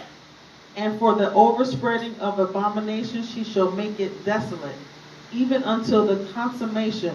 So there's still 3.5 or 3.5 years, because that's what these prophetic times is talking about, that are left, that he's got to fulfill that whole week. But again, I didn't get into this to break down the math of this. I just got in that just to show what the Messiah came to do. He came and he was cut off, but not for himself. But before he was cut off, he confirmed the covenant with us. Confirmed the covenant, right? Because he is the mediator of the new covenant. But the Father said, I'm going to make a new covenant with the house of Israel, the house of YaHuWaH. That ain't happened yet. All he did was confirm the covenant. And it is through his blood that we now partake of a new covenant, which is a covenant of, like I said before, a covenant of atonement, if that makes sense. A covenant of atonement, a covenant of forgiveness, and a covenant to get us out from under our sin. Because in the previous covenant, we had the atonement of judgment, we had the atonement of sin offerings, and all of that. The blood of bulls and goats were a part of that covenant. So when we go into Hebrews, that's when we understand what he's talking about. When he says in the old covenant, we dealt with the priesthood, the sacrifice of bulls and goats. We're going to read some of that. Let's go into Ezekiel, the 36th chapter. 1, 2. Where do we start that off? 3 more places, huh? We started Daniel 9 off with. Yeah, I think we got to the end of 27.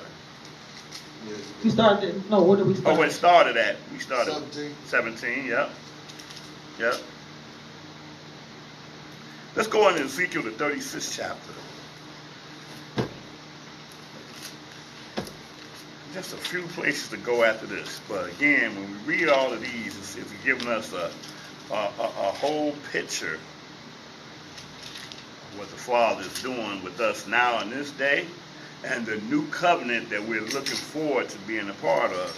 Ezekiel 36 and verse 1. Also, you son of man, prophesy unto the mountains of Yisrael, and say, Ye mountains of Yisrael, hear the words of YaHuWaH. Thus saith YaHuWaH Elohim, because the enemy hath said against you, Aha, even the ancient high places are ours in possession. Therefore prophesy and say, Thus saith YaHuWaH Elohim, because they have made you desolate and swallowed you up on every side, that ye might be a possession unto the residue of the heathen, and ye are taken up in the lips of talkers, and are an infamy of the people. That's what we are. And that's interesting. Because look at that. Anybody disagree that this is not us it's talking about right here? Huh? But here's the funny thing about it.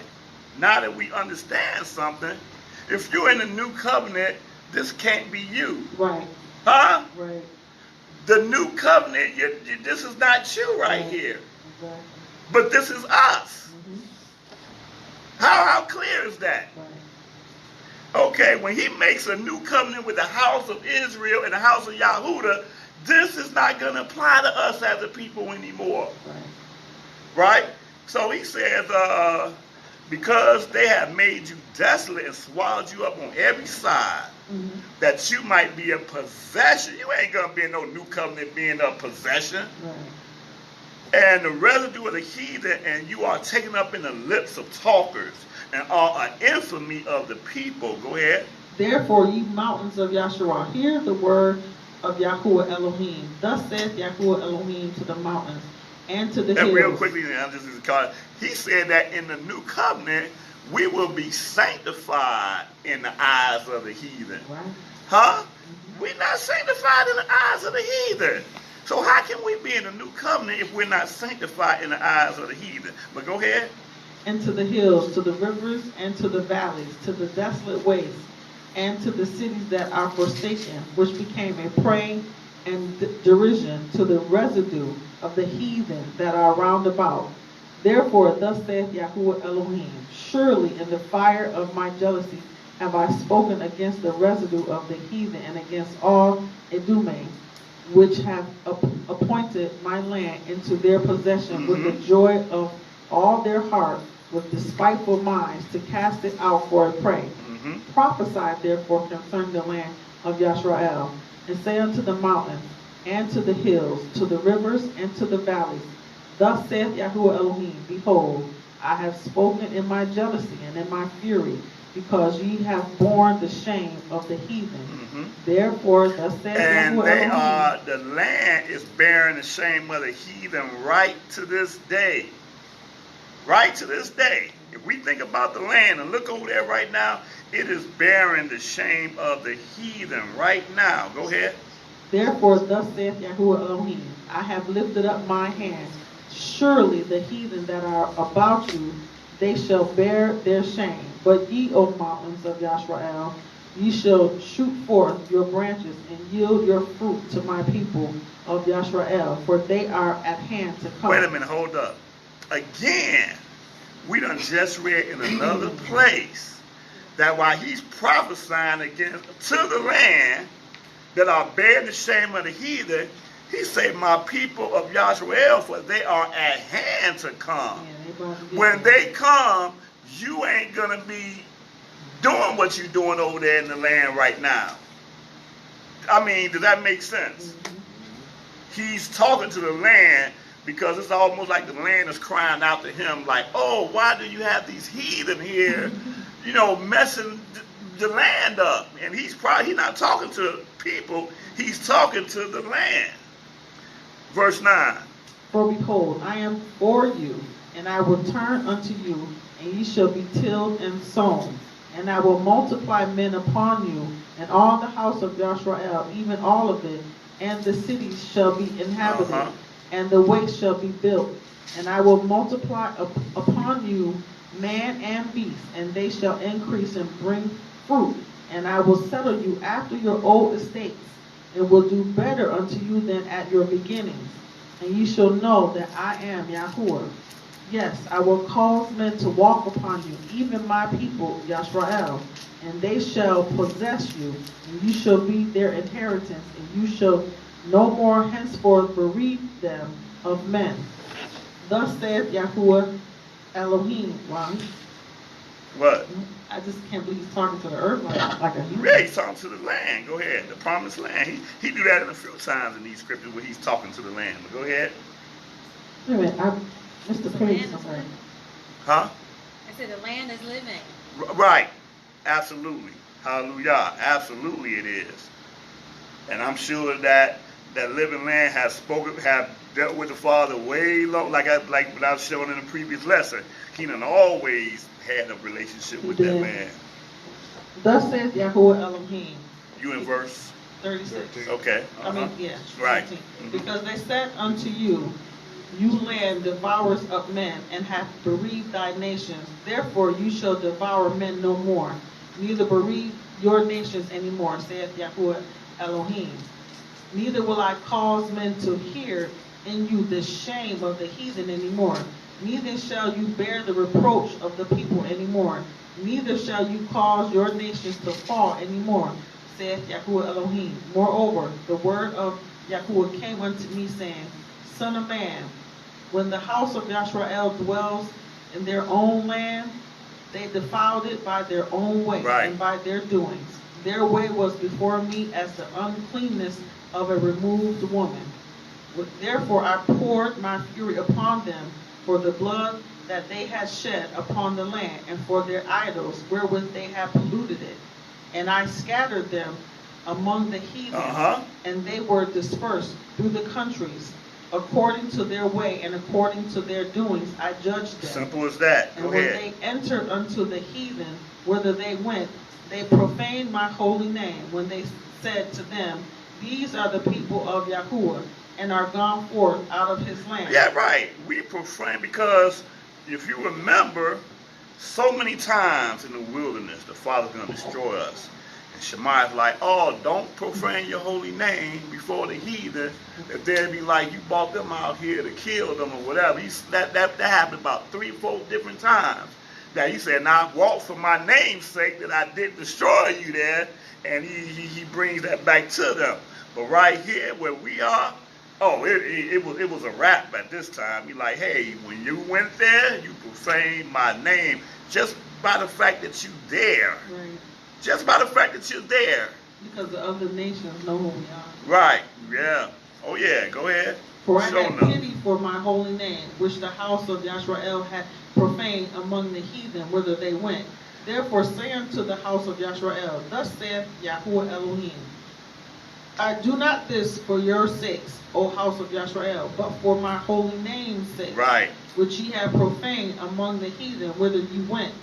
And I will sanctify my great name, which was profaned among the heathen, which you have profaned in the midst of them. And the heathen shall know that I am YaHuWaH, saith YaHuWaH Elohim, when I shall be sanctified in you before their eyes. Right. She said, then shall they know. Go ahead. For I will take you from among yes. the heathen and gather you out of all countries and will bring you into your own land. Then will I sprinkle clean water upon you. Look at this. Then, not before then, but after he takes us from among the heathen, gathers us out of all the countries and bring us into our own land, then, go ahead. Then will I sprinkle clean water upon you, and ye shall be clean from all your filthiness, and from all your idols will I cleanse you. A new heart also will I give you, and a new spirit will I put within you. And I will take away the stony heart out of your flesh, and I will give you a heart of flesh. Is that new covenant, or is that not the new covenant right there? Huh? And we got the time frame right there when he bring us back into the land. Right. But see, we should have got that in reading Jeremiah 31st chapter. Right. But somehow we missed that. But he broke it down clear right here. Then he said he's gonna first have to clean us up, because no matter how right we're living now, we're keeping the commandments, we still got to be cleansed. Mm-hmm. Still got to be cleansed. This is like when Tresky be like washing the dishes at home, but the dishes be half washed, but to him it's totally washed, and then she come behind her. You're gonna make me sick, Tresky, because I do with her because she complained about the dust on the fans or whatever. Like, I'm gonna get sick. Don't turn that fan on. I'm gonna get sick. So that's the reason why I use that as an example. But that's what we are. We absolutely, Father bless us, we absolutely try to live according to the covenant that we're under. This covenant of atonement, this covenant of forgiveness that we're on. That's where we are right now. The blood that was sanctified, we're trying to live according to that blood, but we still, at this point in time, we will not be exempt from having to be clean according to the Father's cleanliness. Man, that's an awesome thing. A new heart, no matter how perfect we try for our heart to be, right, still got to have a new heart. What I give you, a new spirit, what I put within you. And I will take away the stony heart out of your flesh, and I will give you a heart of flesh. Go ahead. And I will put my spirit within you and cause you to walk in my statutes, and you shall keep my judgments and do them. He said you will not break my commandments. You will not be able to, because I done cleansed you up now. Mm-hmm. I done gave you a new heart and a new spirit. This is the new covenant right here. Go ahead. And you shall dwell in the land that I gave to your fathers, and you shall be my people, and I will be your Elohim. I will also save you from all your uncleannesses, and I will call for the corn and will increase it, and lay no famine upon you. Hallelujah. And I will multiply the fruit of the tree and the increase of the field, and you shall receive no more reproach of famine among the heathen. Then shall you remember your own. And we done read this before in the other place. We read that, but go ahead. And your doings that were not good, and shall loathe yourselves in your own sight for your iniquities and for your abominations. Not for your sakes do I this, said YaHuWaH Elohim, but be it known unto you, be ashamed and confounded for your own ways, O house of Yisrael. Hallelujah. I can stop there. Wow. Let's go to Isaiah 49th chapter. 49th chapter? 49. Uh-huh.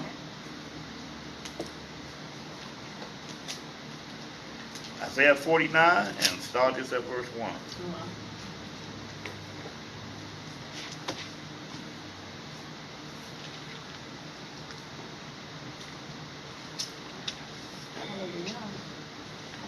Listen, O isles, unto me, and hearken, ye people from afar.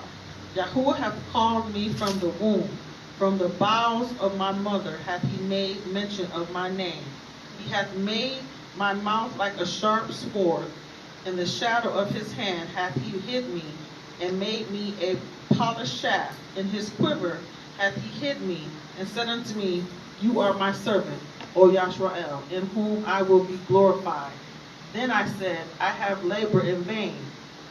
I have spent my strength for nothing, and in vain. Yet surely my judgment is with YaHuWaH, and my work with my Elohim. And now, saith YaHuWaH, that formed me from the womb to be his servant, to bring Jacob again to him. Thou, Yashrael, be not gathered, yet shall I be glorious in the eyes of YaHuWaH, and my Elohim shall be my strength. And he said, Is it a light thing that you should be my servant, to raise up the tribes of Jacob, and to restore the preserved of Yashrael? I will also give thee of a light to the Gentiles, give thee for a light to the Gentiles, that you may be my salvation unto the end of the earth. Right, he's talking about the nation. It's going to be his salvation to the end of the earth. Go ahead. Thus saith YaHuWaH, the Redeemer of Yashrael, and his Holy One, to him whom man despised, to him whom the nation abhorred, to a servant of rulers. Kings shall see and arise. Princes also shall worship because of YaHuWaH, that his faithful and the Holy One of Yashrael, and he shall choose thee. Thus saith YaHuWaH, in an acceptable time have I heard thee, and in a day of salvation have I helped thee. And I will preserve thee, and give thee a covenant of the people, to establish the earth, to cause to inherit the desolate heritages. He said that's the new covenant. Again, would I give thee for a covenant of the people to establish the earth, to cause to inherit the desolate heritage. This is that new covenant he's talking about. Go ahead. That you may say to the prisoner, Go forth. To them that are in darkness, show yourselves. They shall feed in the ways, and their pastures shall be in all high places. They shall not hunger nor thirst, neither shall the heat nor sun smite them. For he that hath mercy on them shall lead them. Even by the springs of water shall he guide them. And I will make all my mountains and way, and my highways shall be exalted. Behold, these shall come from far, and lo, these from the north and from the west, and these from the land of Sinim. Sing, O heavens, and be joyful, O earth, and break forth in singing, O mountains. For YaHuWaH hath comforted his people, and will have mercy upon his afflicted. Hallelujah. Let's skip down, though. Skip down to verse 22. Verse 22. Thus saith YaHuWaH Elohim, Behold, I will lift up my hand to the Gentiles, and set up my standard to the people. And they shall bring thy sons in their arms, and thy daughters shall be carried upon their shoulders. And the kings shall be your nursing fathers, and their queens thy nursing mothers. And they shall bow down to thee with their face toward the earth, and lick up the dust of thy feet. And you shall know that I am YaHuWaH, for they shall not be ashamed that wait for me. All of the, because we worship the Gentiles, right? Because that's what we were made to do. We were slaves, having been stripped of everything that relates to us, our name, heritage, culture, and everything. We look to them like, like we want to one day be able to live the way that they do. That's how we were conditioned.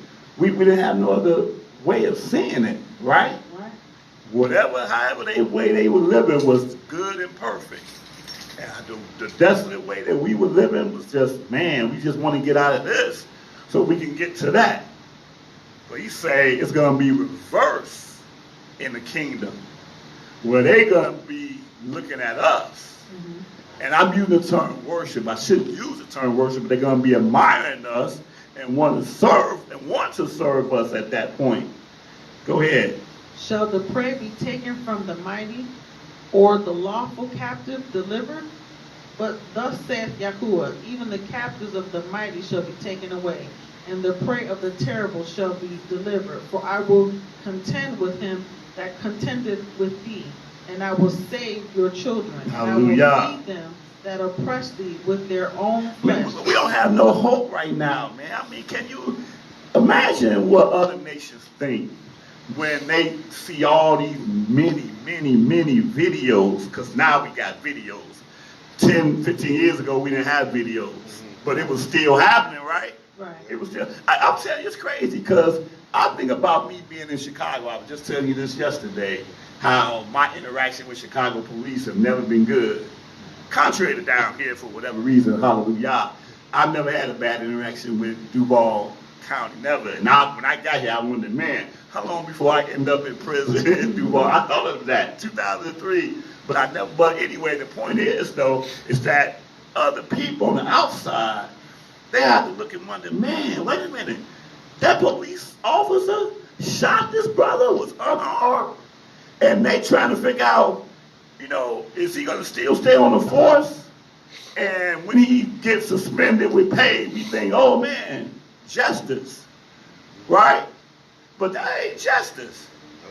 That's not nowhere near justice, but for us, we done got so far away that to us, we're all right. He don't have a badge no more, you know? And it ain't just one incident. It's almost like a daily thing that happens, you know? But what verse did you just leave off at? 26. 26.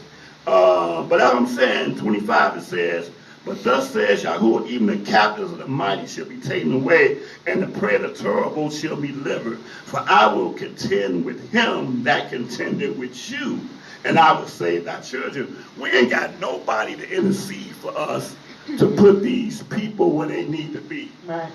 You know, George Zimmerman is somewhere right now in this state somewhere that's living a life of right.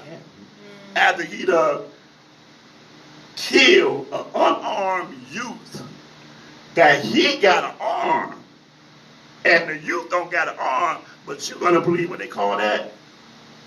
Stand your ground. Stand your ground. And to stand your ground was supposed to be for Trayvon. He didn't have no weapon. So how come he didn't get stand your ground? And that's not just, I mean, man, how crazy is that? Right. And this man's still walking up and down the street. Yep. Lynchings are not done with rope anymore. It's done with guns. Right. It's by definition, that's what a lynching is. Absolutely. Go ahead. I will feed them that oppress you with their own flesh, and they shall be drunken with their own blood, as with sweet wine.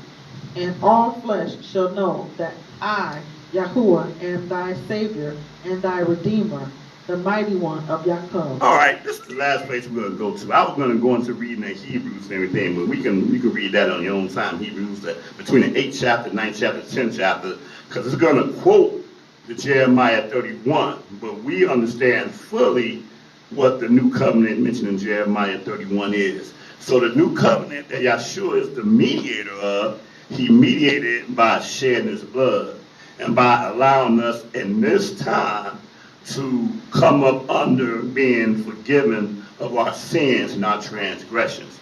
But the fullness of that new covenant, it ain't even here yet. Romans 11th chapter. Romans 11th chapter. Somebody give me a time. 4:17. Oh, perfect. Perfect. Right on the money.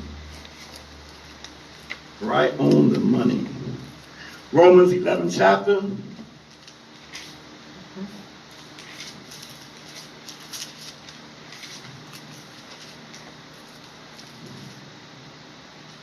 And notice again, when you truth is not never taught through conjecture, philosophy, ideology, and all that. All we doing is reading it, line upon line, precept upon precept, and it means exactly what it says. But brother, if this was this, that, or the other, don't you think it would not? Don't you think it's reading the scriptures line upon line, precept upon precept? Right. Out of the mouth of 2 or 3 witnesses, he said, let every matter be established. Hallelujah. Romans 11th chapter, and we started off at verse 1. I say then, hath Elohim cast away his people? Elohim forbid. For I also am an Israelite, of the seed of Abraham, of the tribe of Benjamin. Elohim hath not cast away his people, which he foreknew.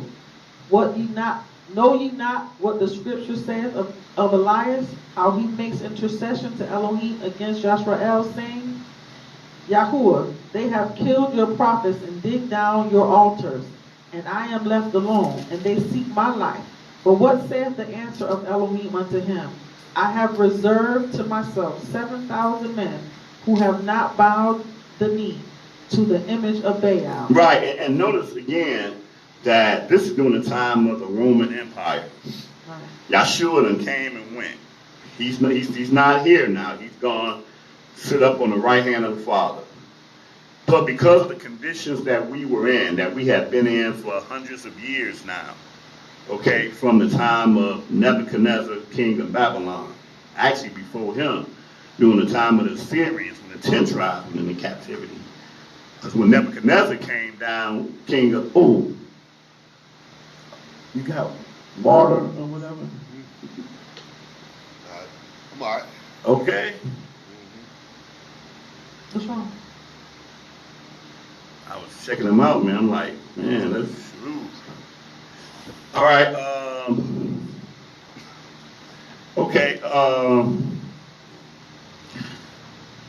The question had to be asked because of the condition that we were under at that time. Have Elohim cast away his people?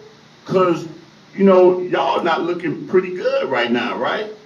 Paul had to answer, look, y'all forbid, for I also am an Israelite of the seed of Abraham of the tribe of Benjamin. He have not cast away his people which he foreknew. Okay. Then he went and gave an example of Eliyahu. Right? Yeah, and so verse 5 he says what? Even so then at this present time also there is a remnant according to the election of grace. Right. So even though Israel as a nation is being trodden down, it's being dispersed, all of that, he said even at this present time, and even to this present time, there is a remnant according to the election of grace. We are part of that remnant to this time. Right? Go ahead. Verse 6. Okay. And if by grace, then it is no more of works. Otherwise, grace is no more grace. But if it be of works, then it is no more grace. Otherwise, work is no more work. Right, because Yahshua shed his blood was grace within itself. Because that allowed us to have blood shed. Because without the shedding of blood, there's what? No remission of sins. No remission of sins. Absolutely. So no matter how much good we do, we still have to come up under that sin that we've committed. But go ahead. What then? Yisrael hath not obtained that which he seeks for? Not as a nation we haven't. Go ahead. But the election hath obtained it, and the rest were blinded. Right. According as it is written, Elohim hath given them the spirit of slumber, eyes that they should not see, and ears that they should not hear, unto this day. So we got to remember that every time we try to bring some truth to our people, they still got the spirit of slumber on them. Right. The Father had poured upon them the spirit of slumber, eyes that they should not see, ears that they should not hear unto this day. And this is also a reminder for us that if our eyes were open, it's because the Father allowed our eyes to be open. We're supposed to be right? slumber too. Right? He said in another place, he says, one man may water, another man probably plant the seed. I might be paraphrasing that, but the Father is the one that giveth the increase. Hallelujah. Right? So he found us worthy to be able to do this, to be able to just meet on Shabbat. Wow. And not do that in which we would have done otherwise. Wow. To seek further his word, man. It's a blessing. He let you know too. He said, we are the election, a remnant. He called us a remnant right there in verse 5. Man, verse 9. And David said, let their table be made a snare and a trap and a stumbling block and recompense unto them. Let their eyes be darkened that they may not see, and bow down their back always. I know, absolutely. Mine like There go that now, back, bro. Me and you both. Go ahead. I say then, have they stumbled that they should fall?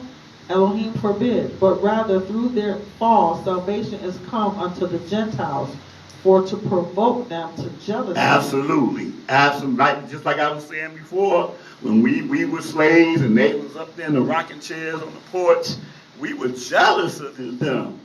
Man, how can I be in that position and not be in this position? Right. And we still carry some of that jealousy into this day, right? And what we do, we go into the car, we ride in the nice neighborhoods where they live at, we like, man. This is nice. Oh, yep. And go back to our little flat. Now, if the fall of them be the riches of the world, and the diminishing of them the riches of the Gentiles, how much more the fullness? That's a good question. If our fall is what allowed, okay, who within the sound of my voice, I don't care, here online, who wants to debate that the riches of this country is made off of our backs? Anybody want to debate that? Anybody have any, now just think about this. There was no America when Paul wrote this letter. Huh? But right now we can tell you that this country that our back is bowed down always was created and was made prosperous through us. And that's what he's saying even here before there was even America. That just shows you how powerful his word is. He said, now if the fall of them be the riches of the world, that's crazy. Because the fall of us is the riches of the world. And the diminishing of them the riches of the Gentiles, how much more their fullness. Go ahead, 13. For I speak to you, Gentiles, inasmuch as I am the apostle of the Gentiles. I magnify my office. Paul, right here, okay, because you got them Israelites talking about Gentiles is really Israelites that were living like Gentiles. No, these are Gentiles that are rich, that control the world and all of that. These are who he's talking about. Okay? He said, I speak to you Gentiles, in as much as I am the apostle of Gentiles, I magnify mine office. Go ahead. But if by any means I may provoke to emulation them which are my flesh. Y'all Gentiles are not my flesh, so that I might provoke to emulation them which are my flesh, and might save some of them. See, y'all Gentiles that have turned into this truth, y'all good. But my own kinsmen according to the flesh that's still out there being rebellious, the Father trying to provoke them to emulation, even through y'all that's doing right. Because that got to be something that you look at our people and y'all are worshiping the gods of the Gentiles, but then some Gentiles decided, I'm not worshiping them. I'm coming where y'all at, worshiping the true and living Elohim.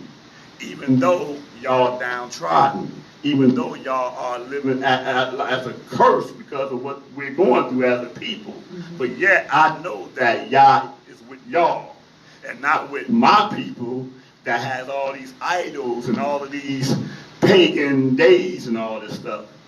That's deep. Again, verse 14, if by any means I may provoke to emulation them which are my flesh, and might save some of them. Go ahead. For if the casting away of them be the reconciling of the world, what shall the receiving of them be? But life from the dead. For if the first fruit be holy, the lump is also holy. And if the root be holy, so are the branches. And if some of the branches be broken off, and you, being a wild olive tree, were grafted in among them, and with them partaketh of the root and fatness of the olive tree, boast not against the branches. Right. So the branches are broken off. He said some of the branches be broken off. And you, Gentile, being a wild olive tree, were grafted in among them. And with them partakers of the root and fatness of the olive tree. He said, don't boast against the branches, but if you boast, you bear not right. the root, but the root you. Right, but the root bear you. Go ahead. You will say then, the branches were broken off that I might be grafted in. Right, that's what a lot of these Gentiles say. The Father's dealing with spiritual Israel, right? Because the branches are broken off. That's a Jehovah's Witness doctrine. The branches are broken off. Go ahead. The branches are broken off that I might be grafted in. Well, because of unbelief they were broken off, and you stand by faith. Be not high-minded, but fear. For if Elohim spared not the natural branches, take heed lest he also spare not you. Behold, therefore, the goodness and severity of Elohim. On them which fell, severity, but toward thee goodness. Right. If you continue in his goodness. Otherwise, you also shall be cut off. Right. And they also, if they abide not still in unbelief, for Elohim is able to graft them in again. Yes.